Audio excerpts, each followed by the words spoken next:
Hola a todos y todas. Continuamos con nuestro ciclo de diálogos Comunidades Imaginadas, las universidades posibles, organizado por el Programa de Contenidos Transversales Acreditables de Grado de la Facultad de Humanidades y Artes de la Universidad Nacional de Rosario.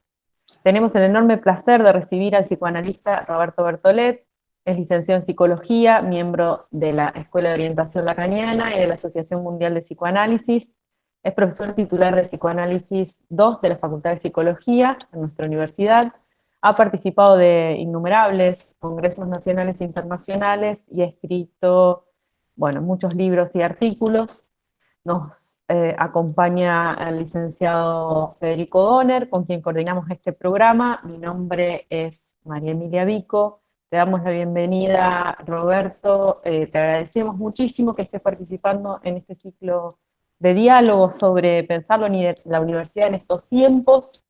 Y para comenzar queríamos pedirte que nos cuentes sobre tu vida universitaria, tu experiencia estudiantil, política, docente, académica, quiénes fueron tus maestros, cuáles son los vínculos y los valores que te unen a la educación superior, a la universidad y lo que nos quieras contar.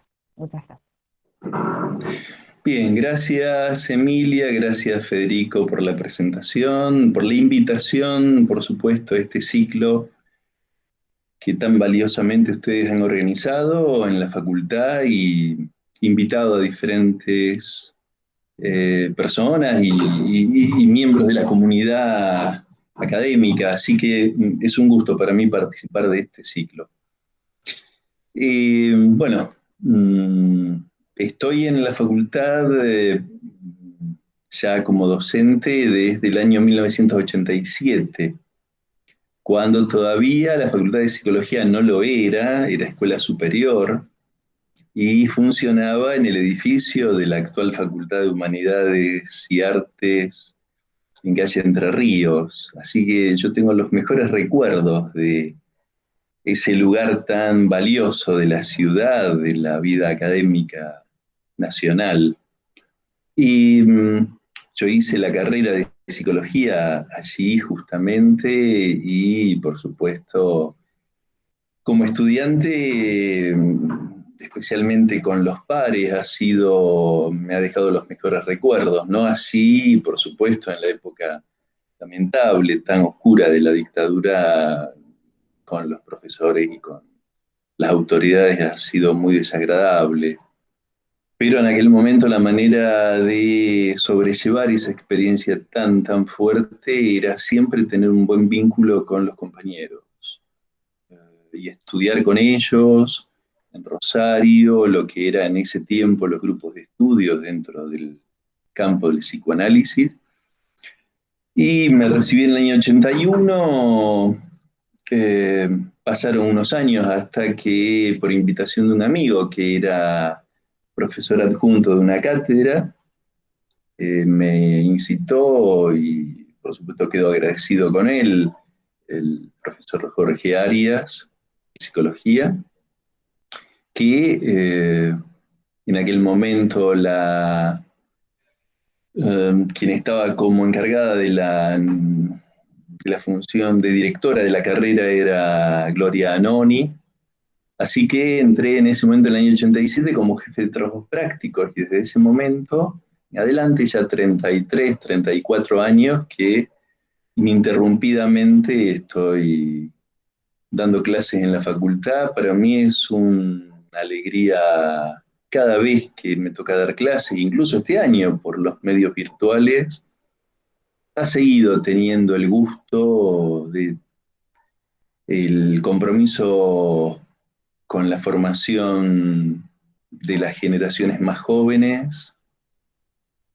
Y tengo el gran gusto de ocupar el cargo de titular de Psicoanálisis 2 desde hace unos años, después de haber tenido, bueno, la experiencia como adjunto de, bueno, compartir la experiencia de la dirección de la cátedra junto con una magnífica titular de cátedra y muy amiga, la profesora Dora Gómez, que ha sido titular ahí también en alguna cátedra de la Facultad de Humanidades. Así que, bueno, han sido años pero de mucha alegría, de mucho gusto, de una experiencia muy valiosa, de formación también, muy importante, personal y compartida con el grupo de colegas con los que formamos parte de la cátedra. Y al mismo tiempo que en mi caso particularmente me he dedicado mucho tiempo a las instituciones psicoanalíticas, paralelamente a la vida académica. Como bien lo mencionaba Emilia, siendo miembro de la Escuela de la Orientación Lacaniana y de la Asociación Mundial de Psicoanálisis, también me ha ocupado mucho tiempo la vida institucional de la que participo desde el año antes de la creación de la EOL y de la MP, desde el año 84, también ininterrumpidamente. Así que mi participación en instituciones es como un modo mío de mi relación con el psicoanálisis. Eh, en cuanto a la vida universitaria, por supuesto tiene un sesgo que también lo toma en mi participación en la vida institucional de las escuelas psicoanalíticas, pero un sesgo en lo académico que también es político en la vida universitaria. O sea, considero que la docencia en la universidad pública implica una toma de posición, como ser también para otros colegas y otros profesionales, otros formados universitarios, en la educación pública primaria, universitaria, secundaria, en la salud pública también. Son posiciones políticas que se adoptan. Porque, bueno, la universidad, y yendo entonces al tema de este ciclo de entrevistas, comunidades imaginadas, las universidades posibles,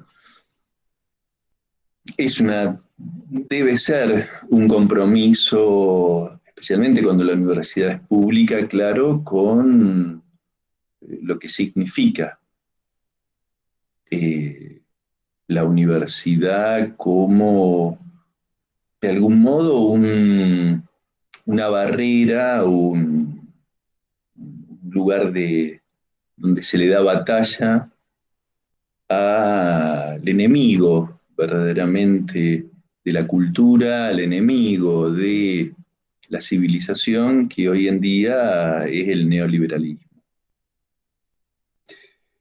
Y está cada vez más acentuado su fuerza, su potencia, su despliegue y sus influencias a todo nivel, no solamente económico, por supuesto, a nivel cultural, a nivel de formación de subjetividades. Y cuando hablamos de formación de subjetividades, lo vemos y lo palpamos cotidianamente en lo que es la convivencia social, el aumento de la violencia, el aumento del individualismo, los fenómenos de masa influidos por la promoción de la posverdad, fenómenos de masa influidos por la fake news y tantos lamentables consecuencias que tiene hoy en día el uso de los medios de comunicación y de formación, que creo en ese sentido entonces considero que la participación en la vida universitaria es una activa militancia contra esto. Y eh, es toda de algún modo, un compromiso que tanto el claustro docente como el claustro estudiantil eh, tiene para no solamente sostener activamente la elaboración de saber, que eso es importantísimo y es uno de los recursos más potentes que tiene la universidad. Sin eso, el sentido mismo de la universidad se pierde. La relación con el saber tiene que ser algo que tenemos que estar revisando permanentemente, porque no está asegurado de ningún modo, porque se sea estudiante o se sea docente, no significa que la relación con el saber, que es muy compleja, no es nada sencilla, eh, sea fecunda, sea algo potente. Puede terminar siendo de lo más aburrida, una relación apagada, una relación rutinaria y tediosa, con lo cual, especialmente en las carreras que no son puramente técnicas,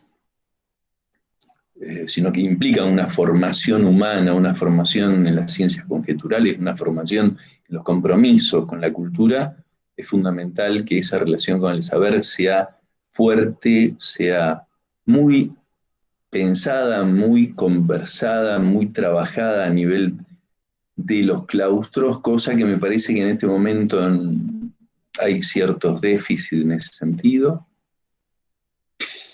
Y como decía, eso en el marco de saber que es una herramienta de enorme valor la universidad para hacer frente, hacerle la contra a la fuerza que tiene el neoliberalismo hoy en día, que da miedo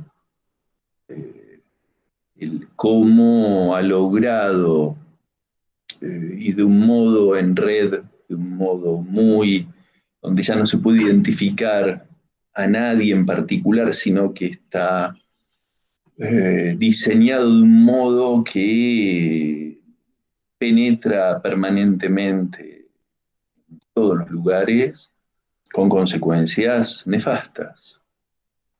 Entonces, por eso digo, me parece que ser docente universitario, pudiendo dar, pudiendo transmitir el psicoanálisis, que ya implica una toma de posición respecto de todo esto, en la misma huella de Freud y en la misma huella de Lacan, que los dos han tomado posición respecto de la cultura, de los fenómenos de lo que pasa en la civilización. Y poder estar en la universidad queriendo transmitir contenidos psicoanalíticos en una universidad pública es un doble gusto, es una doble alegría. Así que, bueno, en esta conversación espero poder transmitirles algo de esto y, por supuesto, dispuesto a una conversación, las preguntas que ustedes consideren que puede ser valioso para tomar en cuenta.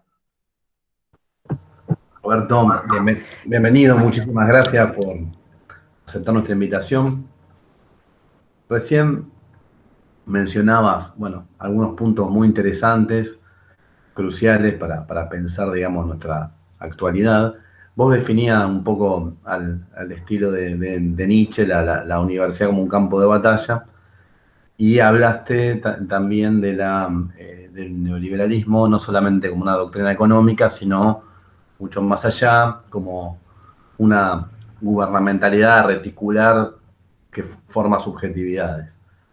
Entonces, en ese sentido, te quería preguntar, ¿hasta qué punto las lógicas neoliberales han penetrado la propia tarea, digamos, la propia lógica de la institución universitaria, tanto de los docentes como de los alumnos? ¿Qué imaginarios vos ves en disputa dentro de la universidad? Y también, ¿no? ¿Qué imaginario de algún modo sigue representando o está en disputas? Me refiero a lo que proyecta la universidad hacia el resto de la sociedad o cómo la sociedad piensa a la universidad. Es es muy valioso que haya espacios para eh, leer y para diagnosticar lo que está ocurriendo hoy en día, como esto, por ejemplo, que podemos conversar.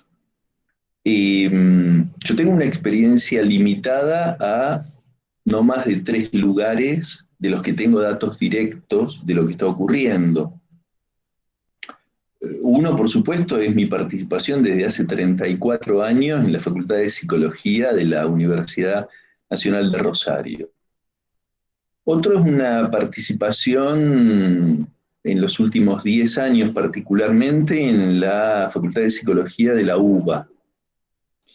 Una participación lateral, como circunstancial, pero donde tengo muchísimos amigos que algunos de ellos son titulares de cátedra de la Facultad de Psicología. Tengo conocidos que son adjuntos de cátedra, JTP, y he tenido el gusto de dar clases en la facultad, seminarios, conferencias ahí, y más o menos conozco alguna situación que ocurre. La tercera ocasión tengo más o menos de conocer, un poco más distante, es la Universidad de París, particularmente la Universidad de París 8, la que fue creada después del Mayo francés.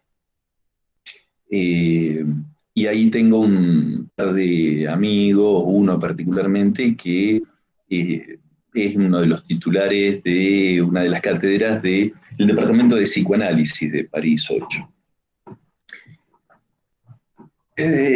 Digo esto porque lo que me llama la atención es que en las 3 ocurre algo más o menos parecido.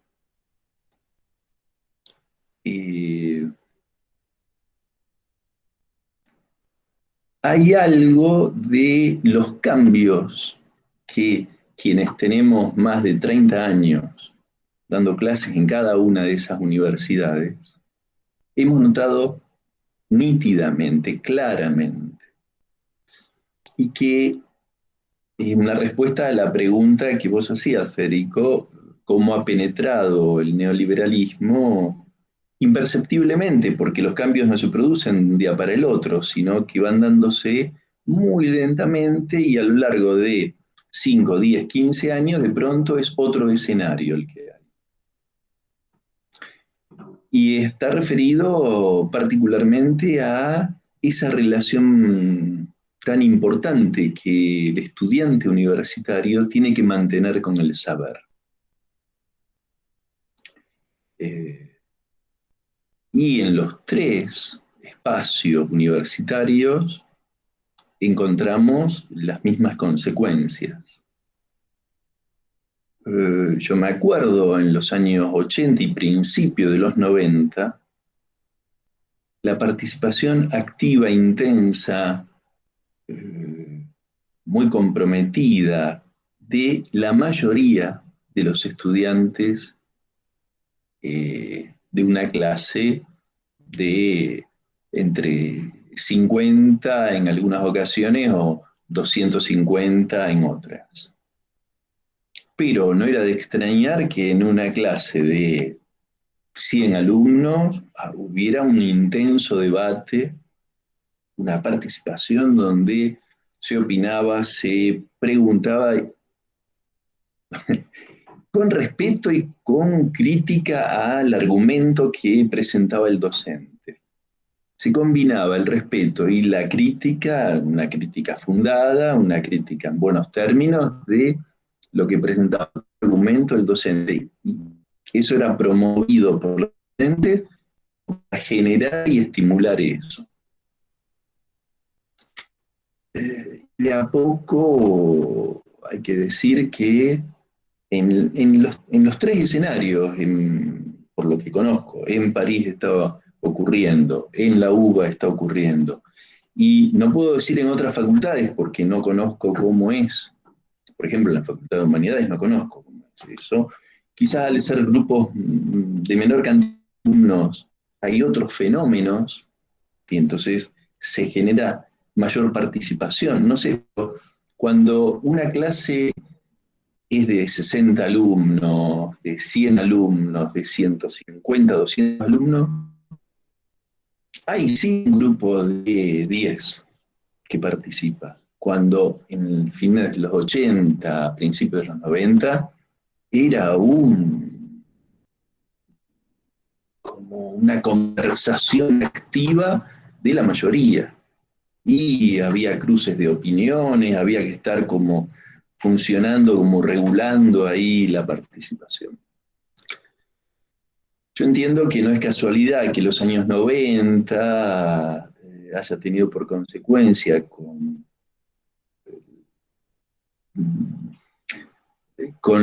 lo que ha tenido como efecto a nivel de los lazos sociales, lo que ha tenido como efecto a nivel de la promoción del individualismo. Eh, una cantidad de consecuencias que hacen a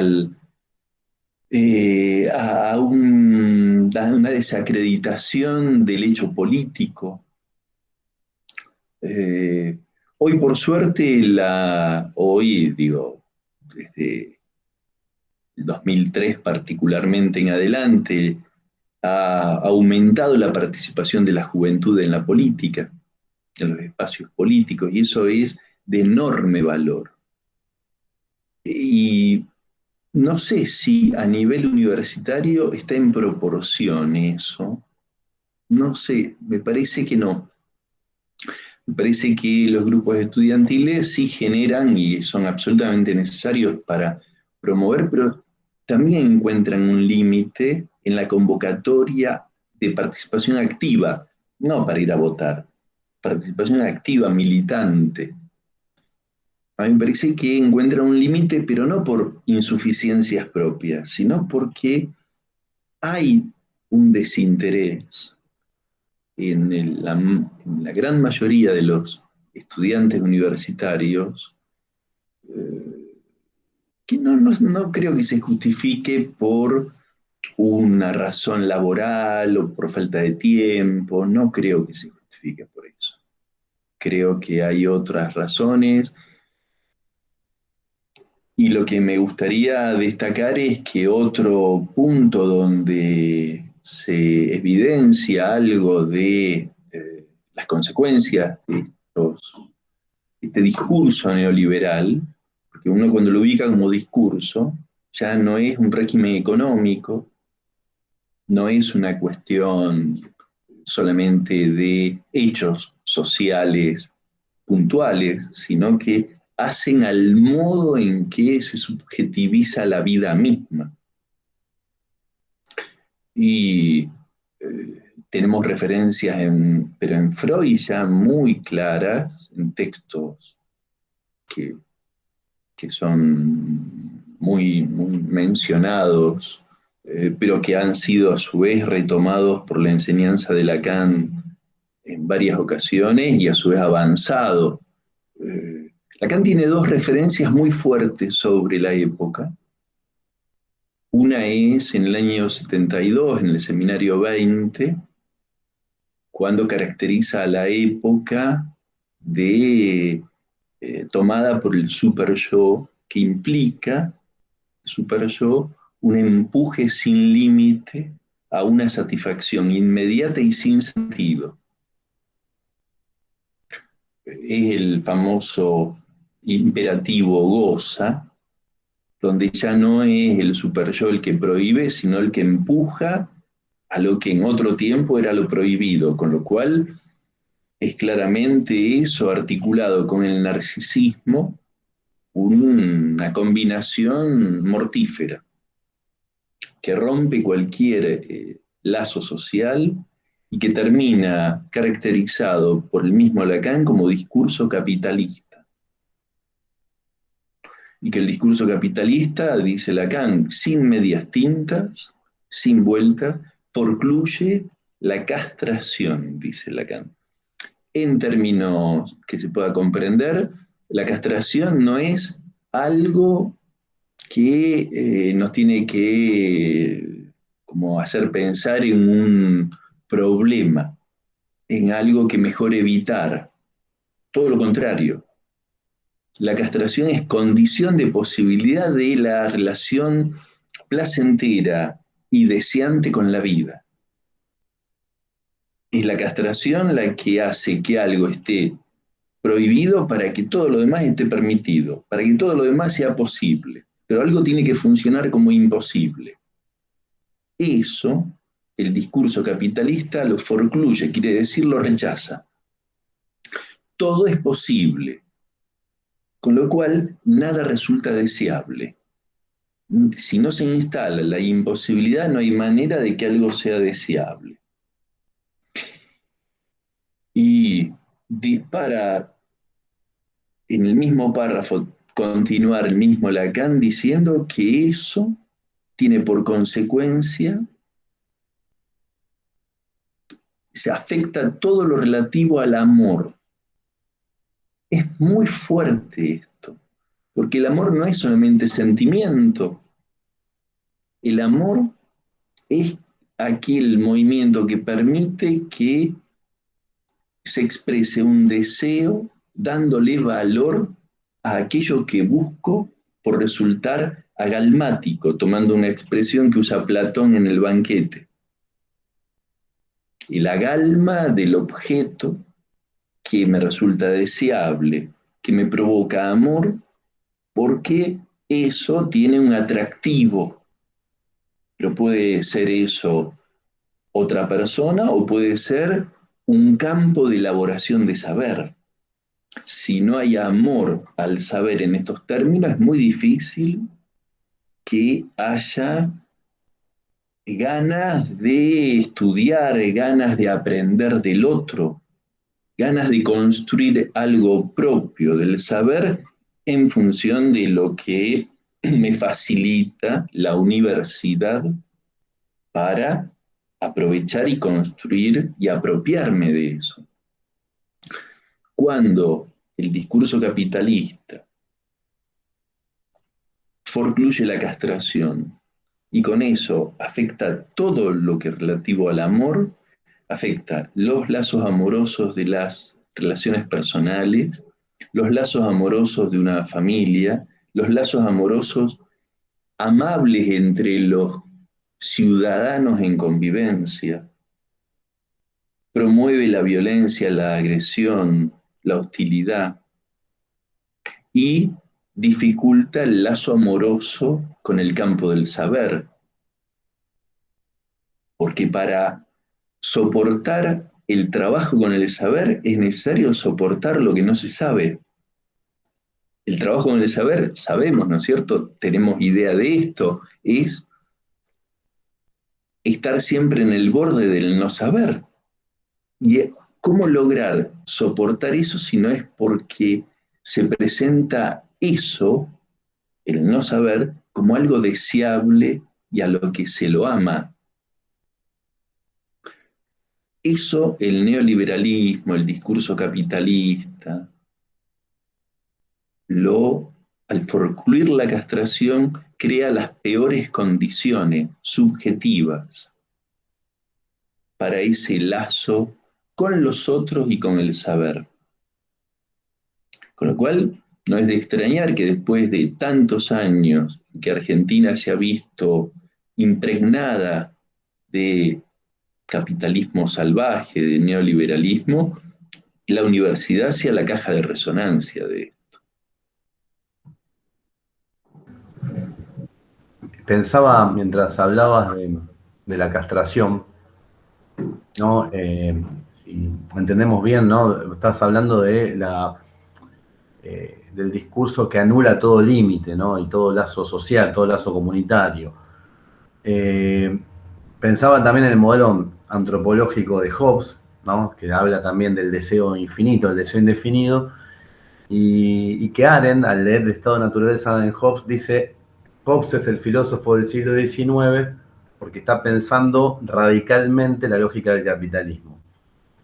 Entonces,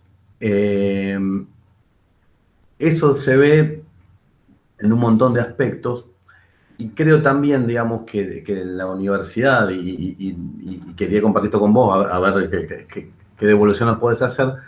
La universidad también tiene saberes, produce saberes en las ciencias no conjeturales, en las ciencias más tradicionales, donde evidentemente esa concepción está sostenida, ¿no? La idea de que es deseable, que tiene que ver con el progreso, la acumulación indefinida de riquezas, la idea misma de progreso y de desarrollo, que no está cuestionada, me parece, bueno, poco en las carreras humanísticas o sociales y mucho menos en las otras.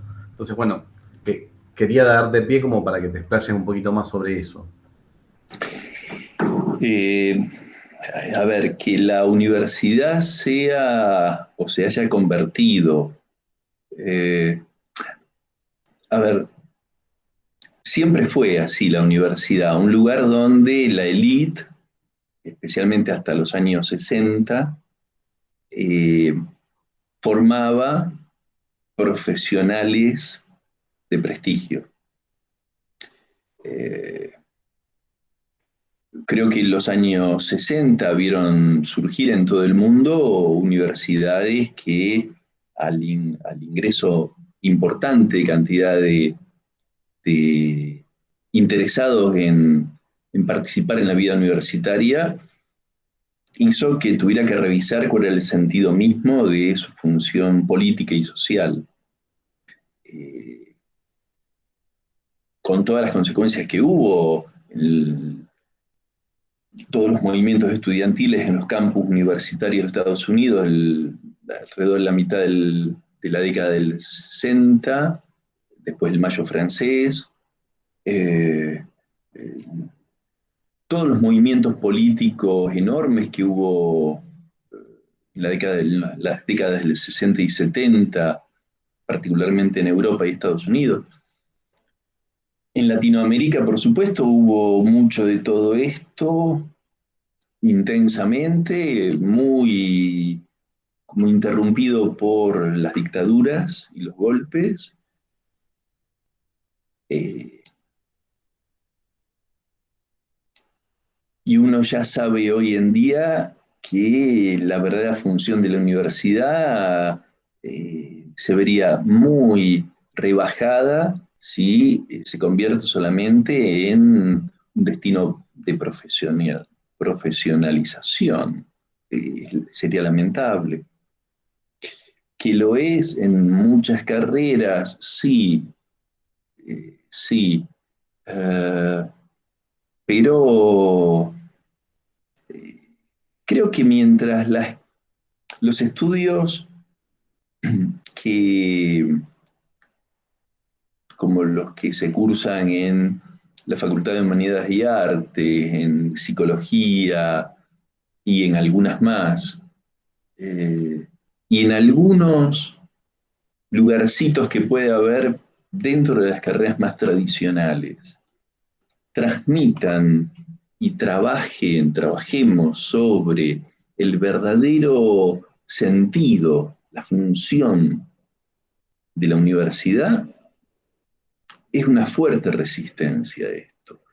Yo más bien me preguntaría cómo lograr en los lugares donde cabe esperar que haya tal trabajo, cómo lograrlo efectivamente, cómo incidir en los estudiantes y en los docentes, en los dos grandes claustros de la universidad, por el número de gente que tienen, cómo incidir para que haya efectos de transformación verdaderamente importantes, eh,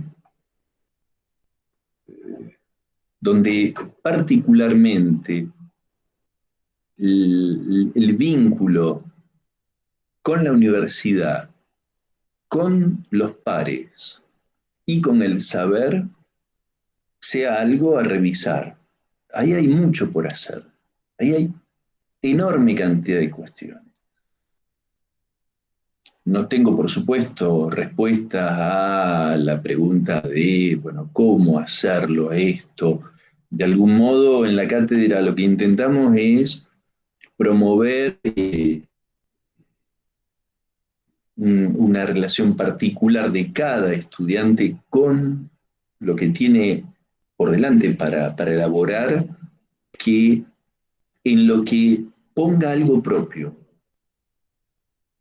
Eh, y el poner algo propio ya no deja indiferente a nadie, ni al docente ni al estudiante en particular. Se logra frecuentemente, no siempre, el intento que se hace y no siempre se logra. Eh, Lamentablemente creo que la universidad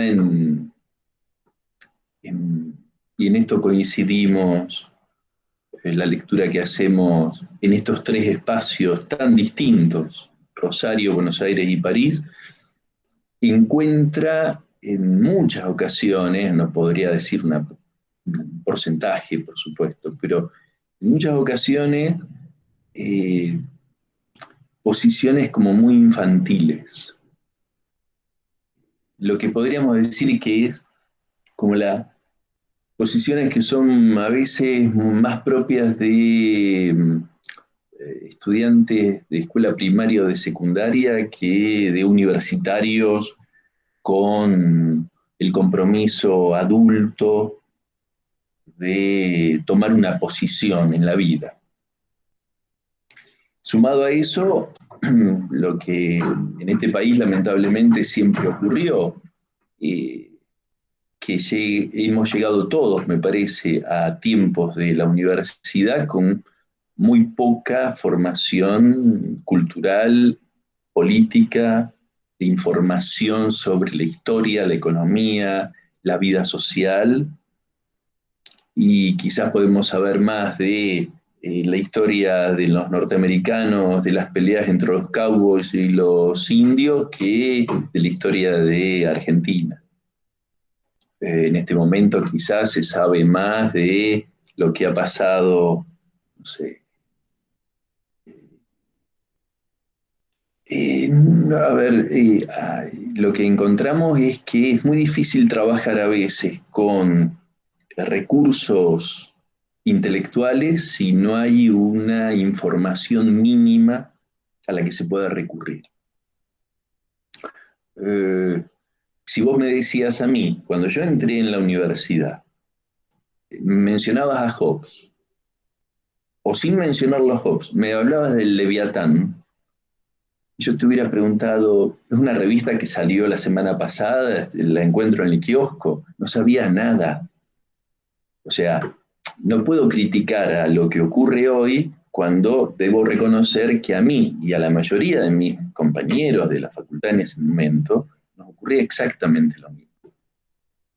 Entonces se hace muy difícil trabajar en un medio donde se tiene que recurrir a datos, a información, a elaboración ya de un saber que debiera haber brindado otro momento de la formación, y no contar con eso hace que haya dificultades en ese sentido. Por supuesto, se remontan, se superan, eh, pero hay muchas dificultades en la relación con el saber. Y yo creo que esa dificultad está, me parece, no siendo tomada suficientemente en cuenta. Eh, a mí me gustaría, es una expresión de deseo, que el centro de estudiantes, eh, que las instancias de la facultad, como el consejo directivo, eh, se, generen espacios de conversación sobre este punto en particular. Que sabemos, a ver, la gestión, tanto de un espacio como del otro, implica siempre ocuparse de temas urgentes, de temas de organizar y de todo lo relativo a negociaciones posibles para que el trabajo académico siga marchando. Magnífico. Ahora, cuando lo burocrático, que es imprescindible, no deja lugar a espacios de cuestionamientos sobre los síntomas graves que están ocurriendo, se hace, digamos, nunca eso deja de tener consecuencias. Qué bueno que sería que los lugares donde se representan a instancias que participan en la vida universitaria puedan generar esas discusiones, esas conversaciones a este estilo, por ejemplo, ¿no? Que ustedes están proponiendo, de tal modo que no sea solamente una rivalidad y un enfrentamiento electoralista lo que está en juego, con los cálculos pertinentes para ver qué me conviene decir para tener más votos en las próximas elecciones, que es un pragmatismo corto de objetivos políticos, y para poder entrar a una conversación sobre un futuro de la universidad que pueda eh, incidir sobre los síntomas que ya están ocurriendo desde hace tiempo. Roberto, gracias por tu reflexión. Sí.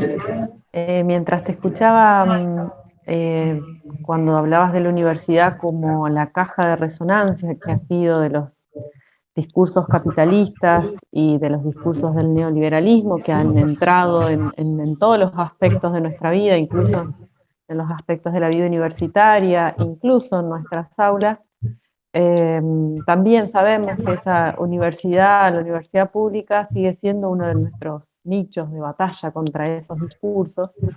Y quería pedirte, por un lado, una reflexión sobre lo que yo veo que creo que el conflicto, el disenso, incluso la agresividad cuando no es agresión, tiene hasta la diferencia, tiene muy mala prensa, ¿no? De alguna manera construida por estos mismos discursos neoliberales y capitalistas, y que hay una tendencia a evitarlos por parte, muchas veces, del claustro docente, pero principalmente, o también del claustro estudiantil, a donde a la hora de participar y en las propias clases se evita, ¿no?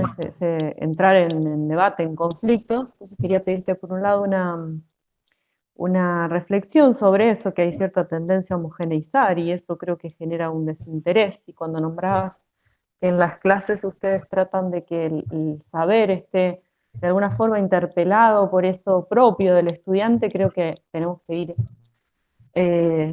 marcando, ¿no?, las subjetividades de nuestros estudiantes, que son lo que les generan el interés y donde se concentra el placer por estudiar, y ahí generaríamos incluso mayor participación. Por un lado, quería pedirte una reflexión sobre eso, y por otro lado, al comienzo de tu reflexión nombraste la palabra comunidad, y en una de las últimas publicaciones del filósofo coreano Byung-Chul Han, él habla de la desaparición de los rituales y nos advierte sobre el peligro que esa desaparición puede acarrear, porque, bueno, de alguna manera los rituales, y ahora lo llevo a lo universitario, donde yo creo que nuestros rituales en la universidad, sean en las clases, a través de esas participaciones, a través incluso de, bueno, de reuniones y todo lo que ellos simbolizan, nos permite darle combate, ¿no? Seguir combatiendo y dándole pelea a estos discursos neoliberales y tan individualistas. A ver, dos cositas entonces. Primero, la cuestión de la evitación de la confrontación, como decías, Emilia. La evitación de la confrontación, a ver, yo creo que mm, a ver, la disputatio es un término de la filosofía que debiera ser retomado con mucha precisión. No hay que escaparle a nada relativo a la diferencia. Habría que trabajar Voltaire cuando habla de la tolerancia, en contra de todo fanatismo. El problema no es la diferencia, nunca. El problema es cuando, cuando hay algo de un fanatismo que no permite ni escuchar ni argumentar. Eso puesto de un lado. Ahora, si uno tiene identificado respecto de la universidad cuál es el enemigo, con ese enemigo no se puede conversar. No hay disputatio a nivel de acuerdo posible. No se lo va a vencer al neoliberalismo, no se lo puede vencer al capitalismo salvaje por expresión de voluntad, de deseo, sino de una forma organizada de resistencia. Y eso es la universidad. Una universidad que tiene el enorme privilegio de que tendría como misión formar política, culturalmente y en los valores, nada menos que a la juventud, porque a la universidad en su mayoría entra gente joven, no entran personas mayores de 60 años. En su mayoría entra gente entre los 18 y los 22, 25 años, en su mayoría, con, por supuesto, las honrosas excepciones de gente que hay que recibirlas con los brazos abiertos cuando vienen a los 30, 40, 50, 70 años. Pero en su mayoría es gente joven. O sea, que el futuro está ahí, en la universidad. El futuro de un país se forma en la universidad pública. Tenemos la suerte de vivir en un país que tiene universidad pública. Una enorme suerte, y que a veces los mismos jóvenes no lo valoran. Entonces hay mucho para transmitir en este sentido, y si, cómo generar que se despierten, hay que despertar a alumnos, estudiantes, hay que despertar a docentes, nos tenemos que despertar. Y eso se logra con la disputatio, con el debate, con el elaborar cada uno una posición propia. Casi podríamos, a mí me gusta mucho, casi me comen una vez en el Consejo Directivo de Psicología cuando me refería a Kant, que es la ilustración, que es ser adulto. Y el adulto, Kant, en pleno proceso de formación, de construcción de la ilustración, que es el ser adulto, es aquel que no depende del otro para tener un juicio propio. Si eso lo logra la universidad, es enorme eso.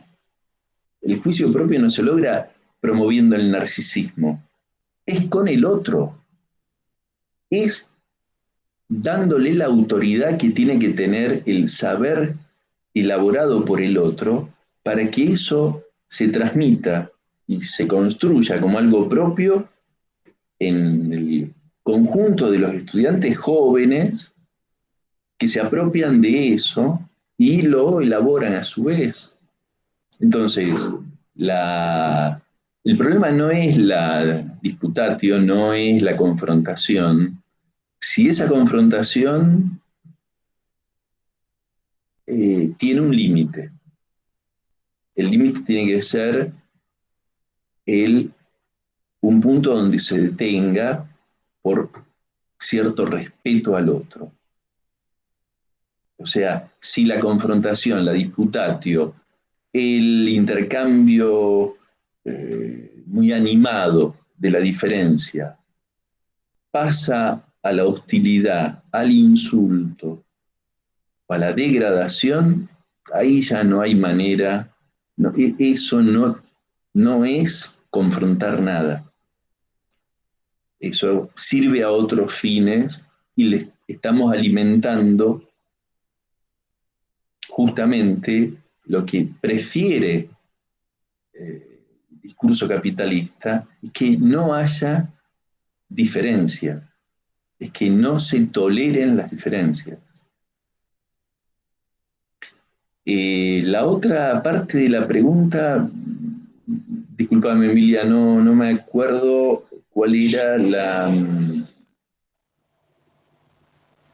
el otro aspecto que me invitabas a A considerar. reflexionar, sí, sobre la importancia de los rituales y de lo que ellos simbolizan Sí, sí, sí, sí, sí, y la sí, importancia de la comunidad, eso como herramienta de lucha a estos discursos de los que hablábamos. perfecto. Los rituales, a ver, los rituales desde el psicoanálisis pueden tener dos funciones. Cuando los rituales sirven a procesar la angustia y a elaborar algo difícil de resolver, es una cuestión.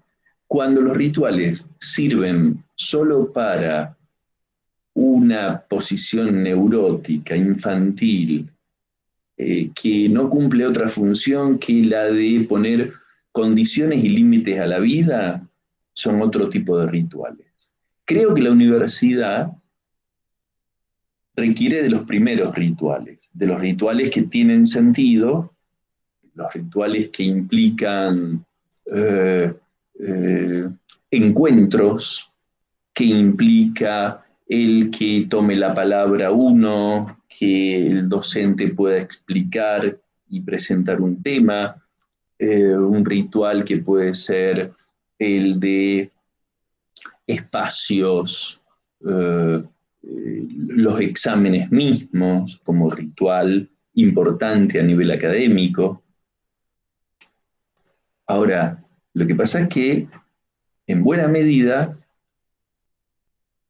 la universidad ha transformado muchos rituales académicos importantes, vaciándolos de sentido, o sea, no la universidad, la época.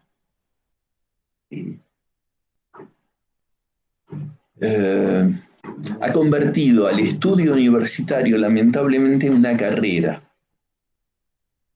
para ver quién llega primero a terminarla.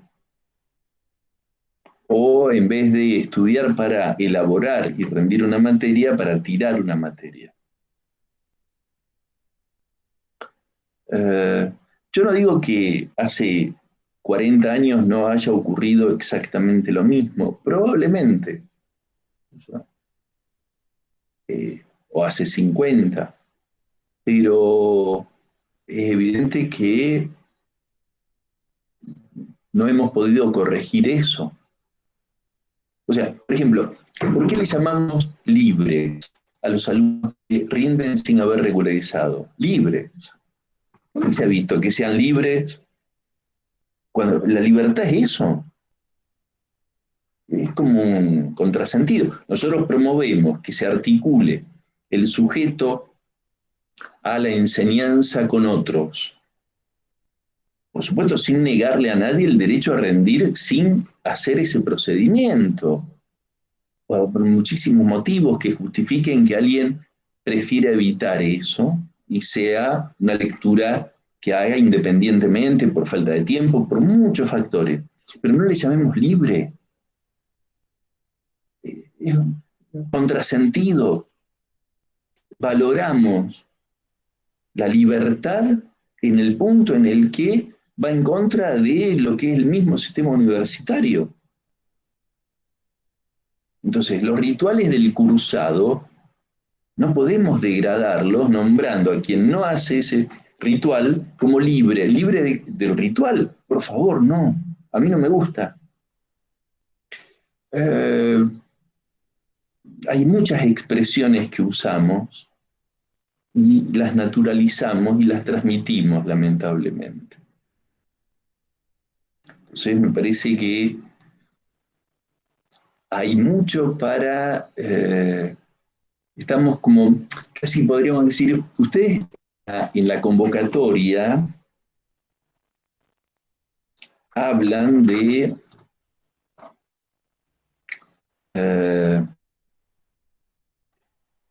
¿no es cierto? Acá en el texto que lo estuve leyendo, muy bien redactado, muy interesante. ¿Cómo priorizar el proyecto democrático universitario? Ejemplo. Eh, o es necesario, es importante que haya universidades públicas para una sociedad democrática. Bueno, se pueden incluir dos preguntas esto en la misma sintonía. ¿Qué se cortó? No. Bien. ¿Qué universidad queremos? ¿Qué universidad queremos que va en esta sintonía? Pero también qué universidad hacemos. Y esa distancia entre el ideal y la realidad, la concreción real de un ideal, ¿a qué distancia también nos sirve para pensar qué camino tenemos por recorrer y cómo recorrerlo? ¿Con qué acuerdos políticos posibles? Hay mucho por hacer. A mí me entusiasma la vida universitaria y el proyecto político y académico que implica la universidad pública eh, emocionan. Eh, los países que no tienen universidad pública, la población sabe, sufre la exclusión que implica para la mayoría quedar fuera de algo tan importante como es el estudio universitario. Y le debemos dar un enorme valor a eso. Un enorme valor, no por los logros personales de cada uno de los estudiantes, que eso tiene mucha importancia, por supuesto, sino como futuro para un país, eh,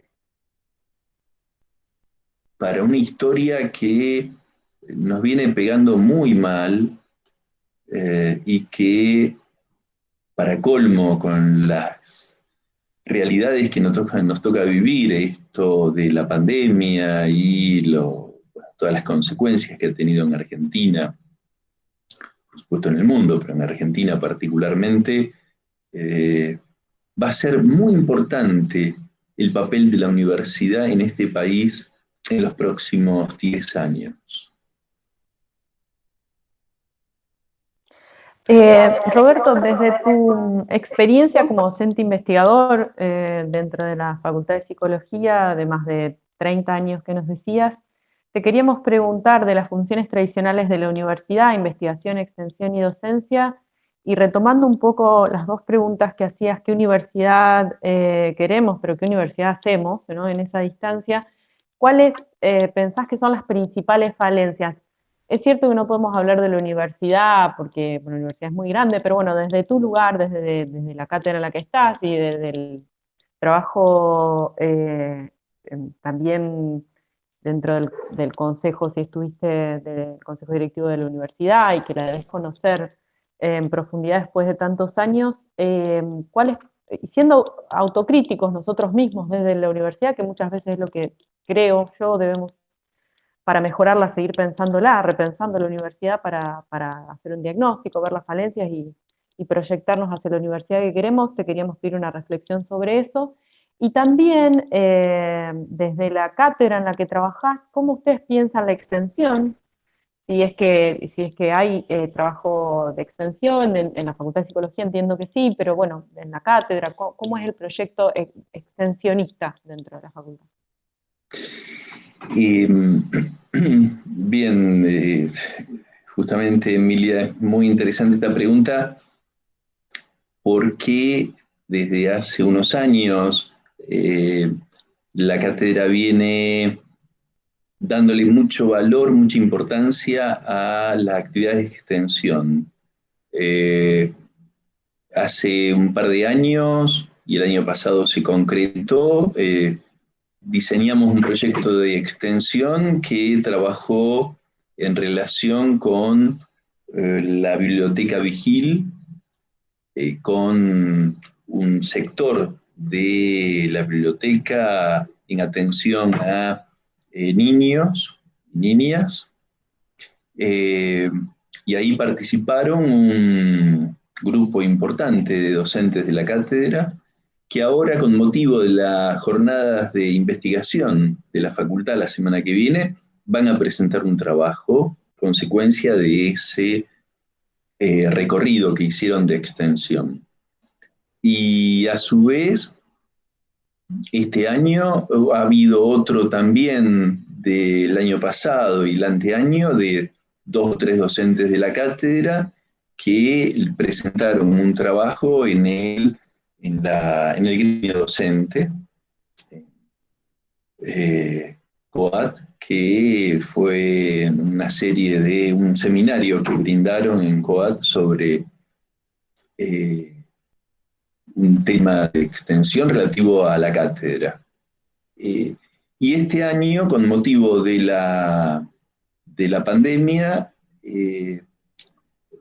organizamos un sistema de atención gratuita para los trabajadores de la salud pública de la provincia de Santa Fe, que ya empezó a funcionar con llamadas, que implica organizar una recepción de aquellos que quieran comunicarse con el dispositivo, que pueden hacerlo personalmente o en grupos de profesionales que estén trabajando en relación con la salud pública en condiciones muy difíciles hoy en día, los efectores públicos, y que entonces requieran como algún tipo de ayuda, de una asistencia por los momentos de tanta tensión, de tanta angustia que está provocando para los que tienen que estar en esas trincheras directamente vinculados con la atención en estas condiciones de pandemia. Así que el privilegio que le estamos dando a extensión es importante. La investigación desde hace muchos años en la cátedra es un tema sobre el cual, una vez que la investigación que proponemos con un plan de 4 años da como resultado esa elaboración en conjunto, la transformación del programa. El programa de la cátedra ha sido modificado en el 2014 y en el 2017 y en el 2020 como consecuencia de los procesos de investigación que han sido acreditados y que nos dieron lugar a trabajar como un trabajo interno de la cátedra. Así que después presentamos, en cuanto a investigación, un programa con la Universidad de París 8. Estamos en el tema de afinar, ajustar todos los detalles más burocráticos de autorizaciones, de convenio, marco general, pero ya está eso, ahora faltan los últimos detalles para hacer un trabajo de investigación conjunta con el Departamento de Psicoanálisis de París 8. También se inició uno con el Departamento de Psicoanálisis con la Universidad de París 5, que no sé en qué estado está en este momento, pero bueno, todas esas condiciones de la cuarentena han detenido un montón todos estos trámites, pero bueno, estamos viendo cómo avanzar con esto. Así que mucho más que esto a nivel de la universidad en conjunto no podría opinar porque no estoy al tanto, sería opinar sin fundamento, sinceramente, pero por supuesto que la articulación de las tres. Ahora, a mí me da la impresión de que, personalmente, ¿no? De que si yo tuviera que elegir por dónde priorizar un primer debate de estos tres aspectos, docencia, investigación y extensión, empezaría por docencia. Es lo más acuciante hoy en día, lo que involucra a mayor cantidad de gente en la universidad y lo que hace a la a la médula, que es la condición de posibilidad de las otras dos, me parece. Sin ese núcleo que hace a la docencia, que hace no a la docencia entendida tradicionalmente, sino a la experiencia de construcción y elaboración conjunta de un espacio de saber. Sin eso, y muy queriendo ir en una dirección concreta, lo demás, extensión e investigación, se desgrana, me parece. Si revisamos este punto particularmente, me parece incluso que la extensión y la investigación se van a ver muy facilitadas. Sí, de hecho en el ejemplo, los ejemplos que nos aportabas, se ve la integralidad de las funciones. Que de alguna manera es un poco lo que la pregunta surge en las entrevistas para tratar de trabajar esas tres funciones, docencia, investigación y extensión, desde una forma integrada, ¿no? La extensión ha quedado, o antes era como la hermana menor de las otras funciones, y ahora en la universidad le está dando mucho más valor, que también hace Sí, al trabajo docente, ¿no? Porque esa retroalimentación que nombrabas, por ejemplo, en el caso de lo que hicieron en la total. Vigil, se nota cómo eso después vuelve a la clase. Sin dudas, sin dudas, sin dudas. Sí. Me parece que de todas maneras cabría revisar qué entender por extensión, que no sea el mero ofrecimiento de un servicio a la comunidad. Me parece que la extensión requiere como eh, una reformulación fuerte, que vuelva al campo universitario modificándolo, que no sea un ir solamente, sino que esa misma experiencia interrogue lo que se está haciendo en la universidad. Sí, por supuesto, un trabajo en territorio con los otros actores, dándole valor a esos otros saberes y que esos saberes vuelvan a la universidad. Con respecto volviendo a la cuestión democrática, al proceso democrático, que es uno de los ejes que nosotros nos postulamos en el ciclo, queríamos Sí. preguntarte también con la experiencia que has tenido como en la propia universidad, en la propia facultad, ¿cómo pensás la relación entre el gobierno democrático de la universidad y su propia arquitectura institucional?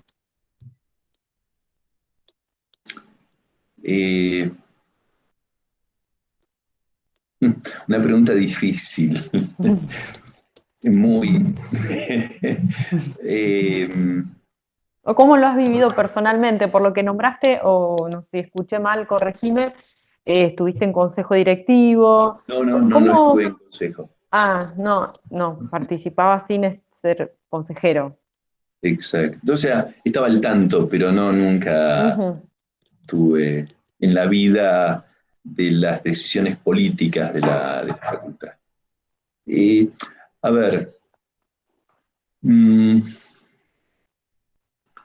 creo que hay un problema. A ver, el mérito que tiene el debate político es cuando el debate político permite avanzar en decisiones que resultan útiles y que hacen a un consenso democrático que está pensado en beneficios del espacio universitario. Eh, no me queda muy claro eh, cómo sería posible en los próximos años eh, generar espacios donde haya mayor cantidad de acuerdos posibles, sin tanta eh, dificultad para tener una perspectiva común. sin que lo que prime sea un logro recortado, una ambición muy mínima si la comparamos a las grandes ambiciones de la vida universitaria, y que generalmente esos pequeños logros no representan verdaderamente valores de objetivos de la universidad, sino simplemente, eh, podríamos decir, satisfacciones para pequeños grupos. No sé, es muy difícil hoy en día, lamentablemente, en muchos espacios políticos afines, eh, donde resulta muy difícil no confundir al enemigo, no creer que el enemigo es el que está al lado, cuando realmente de lo que se trata es de tener claramente identificados a un enemigo común para la universidad, y de pronto armar peleas terribles en ese lo que Freud llamaba el narcisismo de las pequeñas diferencias, y sobre ese narcisismo de las pequeñas diferencias armar incendios terribles, espantosos, que parecieran que algunos medios se transforman en fines, cuando no eran más que medios de relativo valor, de relativa importancia. Entonces, si alguna forma de convivencia democrática pueda ser posible en los próximos 10 años, creo que eso va a ser imprescindible para el futuro de la universidad. Si no, nos encontramos con que a veces somos espectadores o partícipes de situaciones muy lamentables. Sí, Federico. Gracias, Roberto. Recién hablabas, ¿no?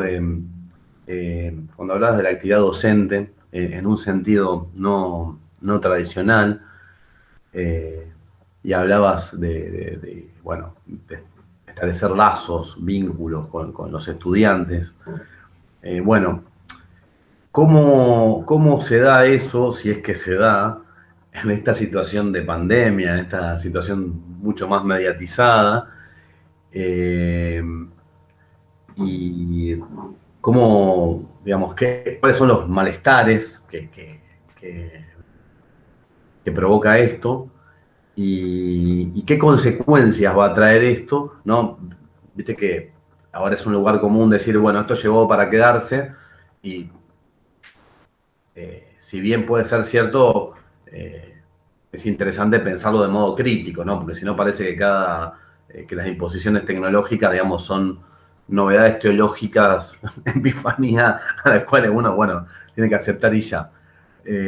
Así que bueno, te queremos preguntar sobre si se ve o no se ve al final del túnel, como esa remanida metáfora, se ve la luz.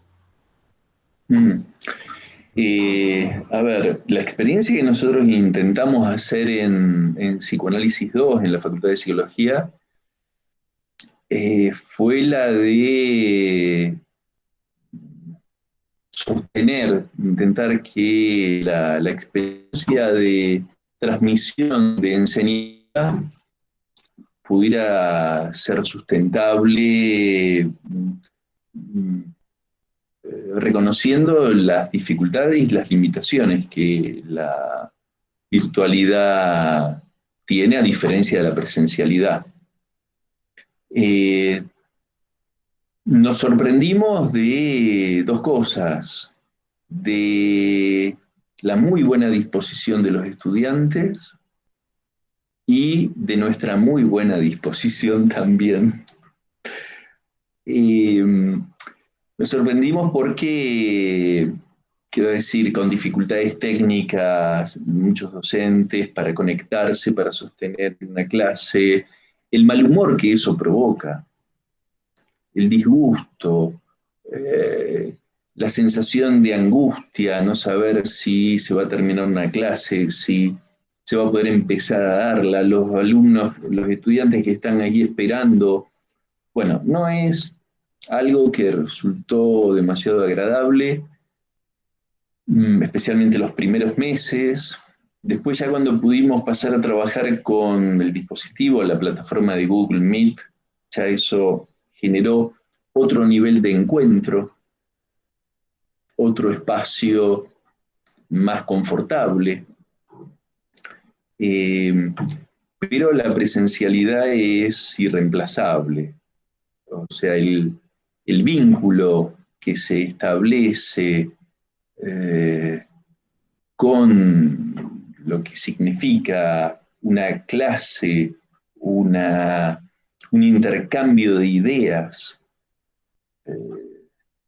que por supuesto la virtualidad, por suerte, estamos en un tiempo en que permite, hace 20 años hubiera sido imposible. Quizás hace 20 años, justamente, si no hubiera habido tantos avances tecnológicos, no hubiera habido tanto contagio a nivel mundial, pero lo que tenemos que hoy contamos con los recursos que nos dan las plataformas virtuales, los medios de comunicación así, pero no nos ha evitado, por supuesto, la angustia. La situación de la pandemia, que parecía que podía durar al principio 2, 3 semanas, y que de a poco se fue estirando 2 semanas más, otras 2 semanas, y ya vamos para los 7 meses, próximo mes, este mes, ¿no? 7 meses van a ser, 19. O sea que tenemos una experiencia ya. A ver, hay algo que afecta mucho el entusiasmo por estudiar para los estudiantes de la facultad, que me parece que es la incertidumbre de la que todos participamos, todos estamos afectados por esta incertidumbre, pero se alteró tanto la vida universitaria, se alteró tanto el gusto por el encuentro con los compañeros, el gusto del encuentro de ir a una clase, que sumado a esto, la incertidumbre hasta por las mismas instancias de examen, cómo organizamos los exámenes, la incertidumbre que tenemos los docentes para qué va a significar tomar exámenes finales de este modo. Entonces, estamos compartiendo una experiencia que me parece que lo más conveniente es saber que estamos todos viviéndola, no, no solamente los estudiantes, toda la universidad está atravesada por esto y requiere por un lado, la mejor buena disposición, la mejor tolerancia, buena onda, pero lo que, digamos, no signifique afectar el nivel académico.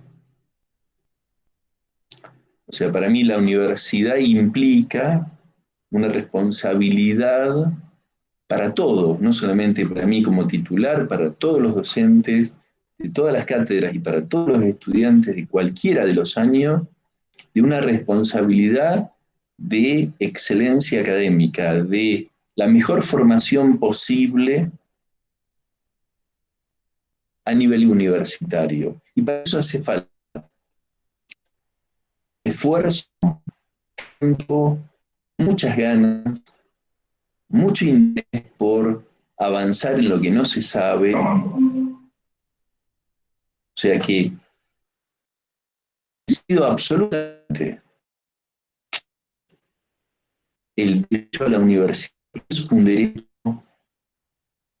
humano, es un derecho que cualquier habitante del país acceso a la educación superior.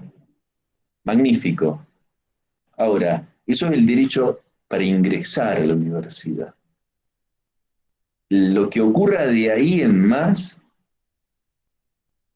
es un compromiso político y académico de cada uno habitando activamente la universidad. Quiero decir, no hay ningún derecho, una vez que se ingresa a la universidad, que se pueda reclamar como diciendo, yo tengo, porque estoy en la universidad, tengo derecho a graduarme sin esfuerzo. A mí no me vengan con esfuerzo ni con estudiar. No, no, no, no. A ver, háganmela fácil. No, no, yo voy a estar en contra de eso, porque esa posición no le hace nada bien al futuro de la universidad pública. La universidad pública tiene que competir a nivel nacional e internacional con las mejores universidades del mundo. Y eso no se lo regala nada a nadie. Es con esfuerzo y con mucho deseo y compromiso político con la universidad. ¿Qué es lo que nos mueve, Roberto, con esto cerramos, como sujetos a saber, a conocer esa pasión por seguir estudiando? Es muy interesante la pregunta, Emilia, muy interesante, interesantísima, verdaderamente.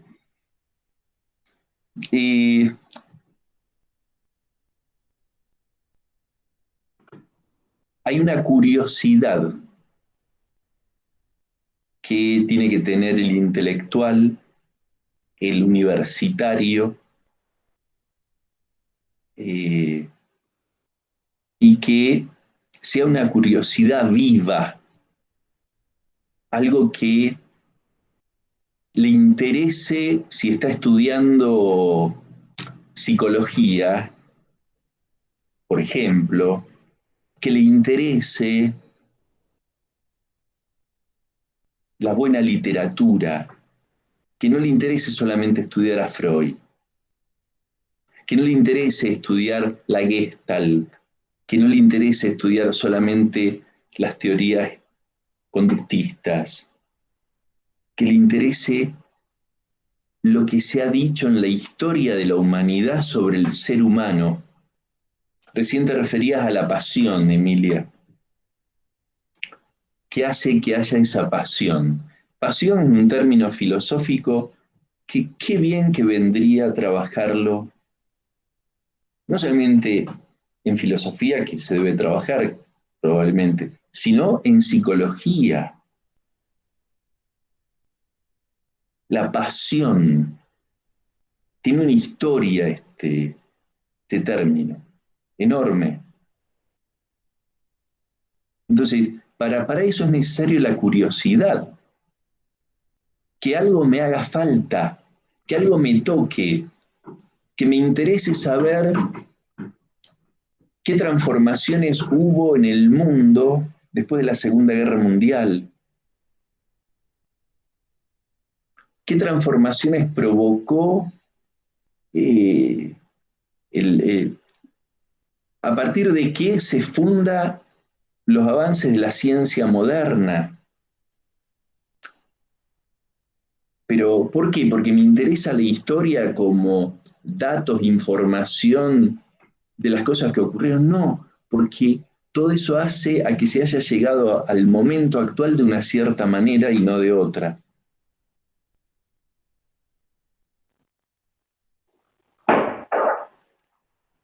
Iba a ser la última, Roberto, pero Te hago una más. Nosotros con Federico organizamos el ciclo desde el programa de contenidos transversales acreditables de grado y tiene algunos principios, ejes que están pensados en una oferta de seminarios, materias, que hacen lo que nosotros llamamos a la vida, a la ciudadanía universitaria. Es decir, que no necesariamente forman parte de la currícula de las carreras específicas, de los contenidos específicos de un antropólogo, tal vez de un psicólogo, de un ingeniero, sino que hacen a lo que nosotros llamamos una ciudadanía universitaria, como son derechos humanos, perspectiva sexogenérica, Malvinas, hay una cátedra de Malvinas, extensión, postporno, y es un programa que está abierto a que la nueva agenda y los nuevos debates contemporáneos y que se plantean se puedan incorporar. Y queríamos preguntarte, después de 30 años en la docencia y de todo también de todas universidades, ¿qué perspectivas, porque tal vez no sea un contenido específico, pero qué perspectivas o contenidos a vos te parecen que hacen a la ciudadanía universitaria, que podría tener que pasar un ingeniero, un psicólogo, para transitarla de forma amorosa a la educación superior, y también para que cuando ese estudiante salga, graduado o no, porque muchas veces hay tránsitos por la universidad que no implican que el estudiante se gradúe, pero que sí enriquecen a la formación de ese ciudadano, eh, que cuando se van de la universidad, cuáles son esas perspectivas y esos contenidos que, si tenés alguno para decirnos, que te parece que pueden hacer a la formación de esa persona.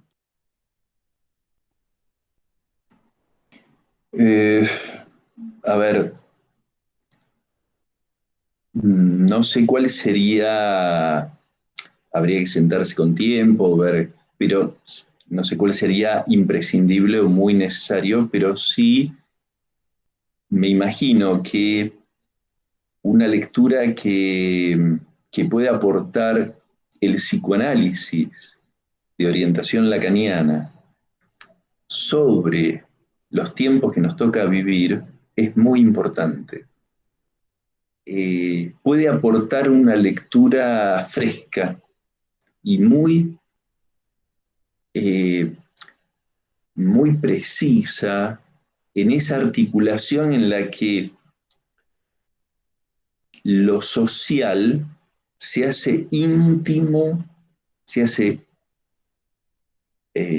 propio en cada subjetividad, y desde esa subjetividad cada uno, sin saberlo, se articula en lo social. Pero ahí hay una lectura del psicoanálisis muy precisa, como vos me decías, Emilio, me preguntabas, pero ¿por qué ocurre que puede haber este deseo de estudiar? Freud tiene una respuesta, Lacan tiene otra.